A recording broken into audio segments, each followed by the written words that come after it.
The Obama administration, again, has extended the deadline for federally backed health coverage. Officials say this new extension is intended for people who couldn't sign up due to the well-known website problems. Republican opponents of the health care law say the move is another sign that the administration is desperate to pump up sagging enrollment. Insurers are quoted as saying the repeated extensions pose serious threats to their planning.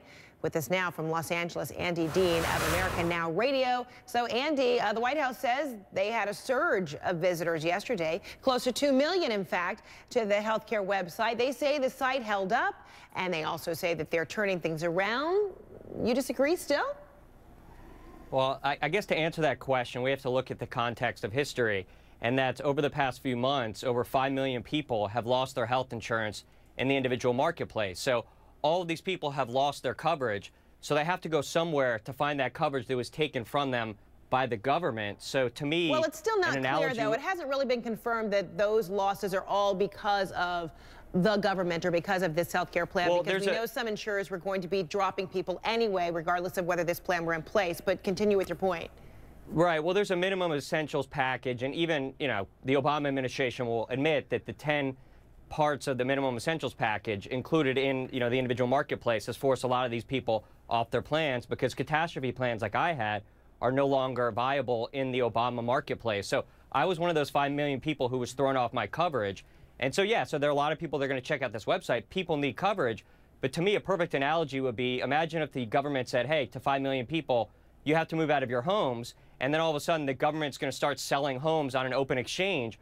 Well, they force 5 million people out of their homes. They're going to need a home somewhere. Well, how about so they're in going this to case, the government. if the White House is saying, but if the White House is saying now we're going to extend the deadline, so if you want to make that comparison, instead of the deadline being today that you move out your home, instead it means that it's going to be off by a few weeks. You're buying some time, and that's what this extension is all about for the health care sign up. Do you think that's helpful in any way to see if I think that's correct.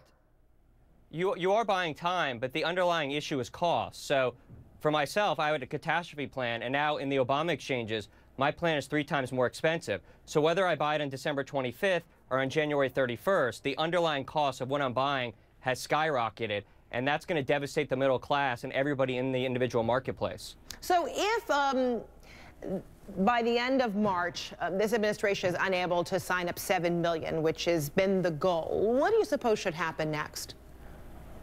Right. Well, Federica, I think the real number to look at is how many people had health insurance at the beginning of 2013 versus how many will have health insurance at the beginning of 2014 and at the beginning of 2015.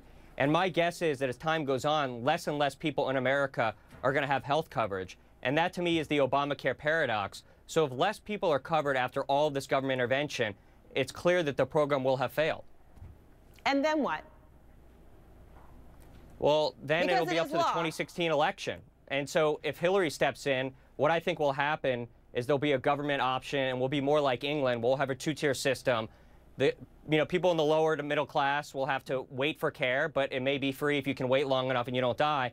And then the wealthy will have more options, more choices, and more doctors, because the doctors that were treating the middle class don't want to deal with government bureaucracy, so they'll be an all-cash pay type. Do you see any redeeming qualities about this new law that millions have been able to sign up, that some people who were unable to get insurance before are now covered? Sure. I guess it just depends on where you sit, right? So if you're qualified for Medicaid, 1 million more people are now able to get Medicaid. So for those people, they're getting something that they never had before. So there are some winners, but to me, it's the middle class that are the biggest losers. So yes, the bottom 5 or 10% on Medicaid, they're getting those extensions and getting that coverage. They're getting something they never had before. They're winners. The top 3 to 5% are winners because they're going to have more doctors that are going straight to cash pay. It's going to be the middle 80% that are paying double their current premium and that will have less access. To me, those are the losers. It's going to be the middle class.